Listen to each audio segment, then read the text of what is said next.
मेरे प्यारे बच्चों, आज मैं फिर से आपके बीच एक सुंदर सा कहानी लेकर आया हूँ। इस कहानी का नाम है चांद की झील। तो चलिए हम लोग इस कहानी की ओर बढ़ते हैं और कहानी का मज़ा लेते हैं और जानते हैं, सुनते हैं कि इस कहानी से हमें क्या सीख मिलती है। किसी जंगल में हाथियों का एक बड़ा सा झुंड रहता था। इनका नेता एक विशाल गजराज था। वह उनकी देखभाल बड़े प्यार और ध्यान से करता था। तभी उस इलाके में भारी सूखा पड़ा। कई वर्षों तक वर्षा नहीं हुई। फलतः सभी नदियाँ, तालाब और झीलें सूख गईं। प्यास के मारे पशु पक्षी मरने लगे।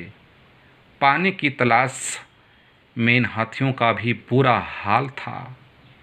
हाथियों का राजा समझ गया कि जल्दी है अगर पानी का इंतजाम नहीं हुआ तो मेरे झुंड के कई हाथी प्यास के कारण मर जाएंगे।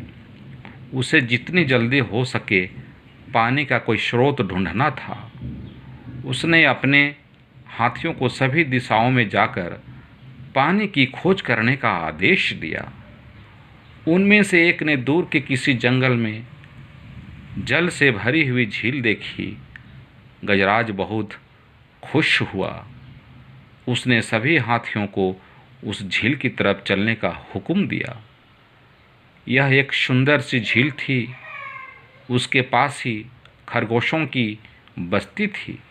हाथियों को उससे होकर गुजरना था। उनके पैरों के नीचे कुचलकर हजारों खरगोश मारे गए और इतने ही खरगोश घायल भी हुए। बस क्या था, खरगोशों के राजा ने अपने लोगों की सभा बुलाई और कहा, जंगली हाथियों का एक झुंड हमारी बस्ती से होकर गुजर रहा है। उन्होंने हमारे हजारों साथियों को मार डाला है और उन्हें घायल किया है। हमें इस तबाही को रोकने का तुरंत ही उपाय करना चाहिए। मैं चाहता हूं कि आप लोग अपनी खरगोश जाति की रक्षा का उपाय सोचें।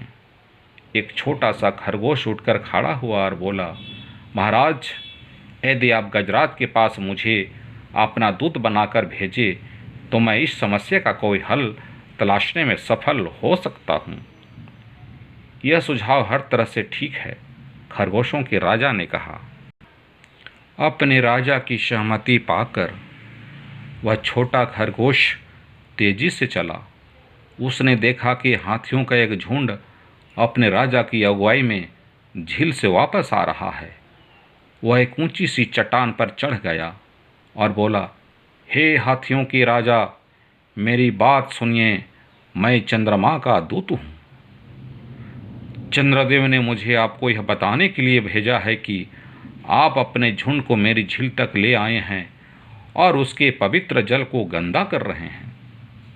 आपने हजारों खरगोशों को मार डाला है, जबकि आप जानते हैं कि खरगोश मेरी विशेष सुरक्षा में रहने वाले प्राणी हैं। इनका राजा मेरे साथ रहता है। इसलिए मेरी बात मानो और खरगोशों की जान लेना बंद करो, नहीं तो तुम पर और तुम्हारे हाथियों पर इसका भयानक परिणाम होने वाला है। यह सुनकर हाथियों का राजा सख्ते में आ गया और बोला, तुम ठीक कहते हो दूत। हमने जाते जाते कई खरगोशों को मार डाला होगा, लेकिन अब मैं ध्यान रखूंगा कि अब तुम लोगों को हमसे कोई नुकसान न हो। मैं चंद्रदेव से यह प्रार्थना भी करूंगा कि मुझे मेरे पापों के लिए माफ़ कर दें। कृपया मुझे बताओ कि मुझे क्या करना चाहिए। तब खरगोश के दूत ने कहा, कृपया मेरे साथ अकेले आइए, मैं आपको चांद पर ले चलूँगा। खरगोश ने कहा। वह छोटा खरगोश उस विशाल हाथी को झील तक ले आया। वहाँ उन्होंने ठहरे हुए पानी में चांद की छाया देखी। यह देखकर हाथी ने कहा, मैं जरा चंद्रदेव जी की पूजा कर लूं। ऐसा रहकर उसने अपनी सूंड से पानी को छुआ। पानी के हिलते ही चांद भी इधर उधर हिलता नजर आया। तभी खरगोश बोला, चंद्रदेव आप पहले से भी ज़्यादा क्रोधित हो गए हैं, क्योंकि आपने उनके पवित्र जल को छू दिया है। हाथी ने अपना सर झुकाया और कहा, तुम चंद्रदेव जी से कहो कि कृपा करके वे मुझे क्षमा कर दें। आगे से हम कभी भी इस पवित्र जल का स्पर्श नहीं करेंगे और खरगोशों को भी कभी नुकसान नहीं पहुंचाएंगे। जिसे चंद्रदेव बहुत ज़्यादा प्यार करते हैं। इतना कहकर हाथी अपने झुंड के साथ वहाँ से चला गया। जल्द ही भारी वर्षा हुई और हाथियों के लिए पर्याप्त पानी उपलब्ध हो गया।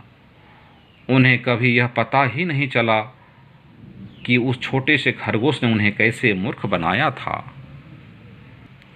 तो मेरे प्यारे बच्चों, ये कहानी आप लोगों को बहुत ही पसंद आई होगी और इस तरह से और भी रोचक और सार्थक कहानी आपके बीच लेकर आता रहूँगा। तब तक के लिए हमें विदा दीजिए। जय हिंद, जय भारत।